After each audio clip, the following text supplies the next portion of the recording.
Hi friends, Divya கோல் director. நான் வந்து bond to success டீமில் இருந்து பேசுகிறேன். ஸோ என்னோடய அப்ளைன் பார்த்தீங்கன்னா diamond director Naveen brother, diamond director Meena sister, gold director Prabhavathi sister. So வெஸ்டேஜுக்கு முன்னாடி பார்த்திங்கன்னா நான் டீச்சிங் ஜாப் தான் பண்ணிகிட்ருந்தேன். டீச்சிங் ஜாபில் எனக்கு பார்த்திங்கன்னா இன்கம் ரொம்ப கம்மியாக இருக்கும், பட் ஒர்க் பார்த்திங்கன்னா ரொம்ப ஜாஸ்தியாக இருக்கும்.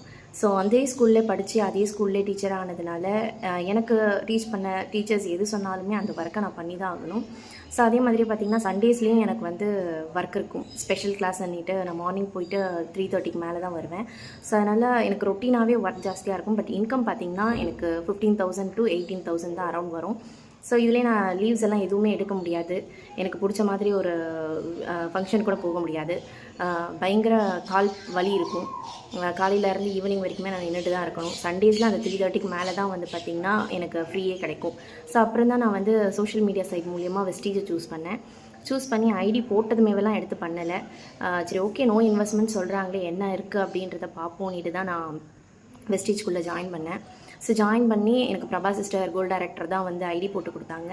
ஐடி போட்டு கொடுத்ததுக்கப்புறம் நான் மீட்டிங்ஸ் ரெகுலராக அட்டன் பண்ணுவேன். பட் ஆனால் பர்ச்சேஸ்க்கெலாம் பார்த்திங்கன்னா கொஞ்சம் டைம் எடுத்தேன்.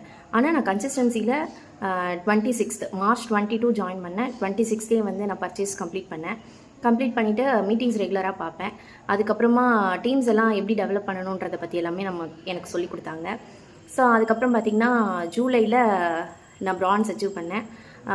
ப்ரான்ஸ் அச்சீவ் பண்ணிவிட்டு ஜூலைலே வந்து அவார்ட் ஃபங்க்ஷன் போனேன். அவார்ட் ஃபங்க்ஷன் போயிட்டு அவார்ட் வந்துட்டு வாங்கினேன். அந்த இடத்த பார்த்ததுமே எனக்கு ரொம்ப மோட்டிவேஷ்னலாக இருந்துச்சு. அவ்வளோ பேர் வந்து நேரு ஸ்டேடியத்தில் திரண்டிருந்தாங்க.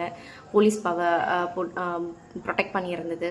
ஸோ அதெல்லாமே பார்த்தா இந்தியன் லைசன்ஸோடு வச்சு நடத்திட்டு இருக்க கம்பெனி. ஸோ நல்ல இன்கம் கிடைக்குது. ப்ரான்ஸ்லேயே வந்து நல்ல இன்கம் டீம் பில்டிங்கோட அச்சீவ் பண்ணியிருந்தேன். அதுக்கப்புறம் ஃபுல்லாகவே வந்து அந்த அவார்ட் ஃபங்க்ஷனை பற்றி ப்ரமோட் பண்ணி நான் டீம்ஸ் கிட்ட பேசுகிறது மூலியமாக எனக்கு டீம்ஸ் எல்லாமே நல்லா செட் ஆச்சு. ஸோ அக்டோபரில் சில்வர் அச்சீவ் பண்ணிவிட்டு அதுக்கப்புறமும் டீம்ஸ் ஃபுல்லாகவே மெயின்டைன் பண்ணி பார்த்துட்ருந்தேன். அதுக்கப்புறம் டிசம்பரில் வந்து பார்த்திங்கன்னா நான் கோல்டு டைரக்டராக அச்சீவ் பண்ணி அதில் எல்ஓபி எடுத்தேன். 1 லேக் எல்ஓபி எடுத்தேன்.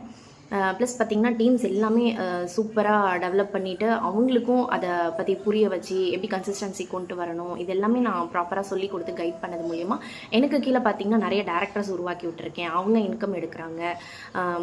ப்ளஸ் வந்து நான் ப்ரான்ஸும் சரி, சில்வரும் சரி, கோல்டும் சரி எல்லாமே நான் டீம் பில்டிங்கோட அச்சீவ் பண்ணியிருக்கேன் வித் டீமோட. அதனால தான் எனக்கு வந்து கோல்டில் பார்த்திங்கன்னா 30,000 எபோவ் வந்து எனக்கு இன்கம் கிடச்சிருக்கு. ஸோ இது நான் மட்டும் எடுக்கிறது இல்லாமல் என்னோடய டீம்ஸையும் நான் டெவலப் பண்ணி கொண்டுட்டு வரணும். எல்லாரையுமே நான் எல்ஓபி எடுக்க வைக்கணும். ஸோ வெஸ்டீஜ்ன்றது நம்ம லைஃப்பை வந்து நல்லா மாற்றி கொடுக்கறது. பட் புரிஞ்சுக்கிட்டு பண்ணோம்னா லைஃப் லாங் இதில் இன்கம் எடுக்கலான்றது மட்டும் நான் கரெக்டாக புரிஞ்சுக்கிட்டேன். ஸோ நம்ம எல்லாராலையுமே முடியும். ஸோ வெஸ்டீஜியனா நான் ரொம்ப ப்ரௌடாக ஃபீல் பண்ணுறேன். எல்லாருமே கரெக்டாக கன்சிஸ்டன்சியை ஃபாலோ பண்ணுங்கள். கன்சிஸ்டன்சியை ஃபாலோ பண்ணாலே நமக்கு முக்கால்வாசி புரிஞ்சு பண்ணுவோம். ப்ளஸ் டீம்ஸோடு வரணும். டீம்ஸோடு அச்சீவ் பண்ணோம்னா வேறு லெவலில் இருக்கும். ஸோ சூப்பராக பண்ணலாம். இந்த ஆப்பர்ச்சுனிட்டி கொடுத்த எல்லாருக்குமே ரொம்ப தேங்க்யூ. ஒன்ஸ் அகெயின் வெஸ்டீஜியனா ப்ரௌடாக ஃபீல் பண்ணுறேன். தேங்க்யூ. Wish you well.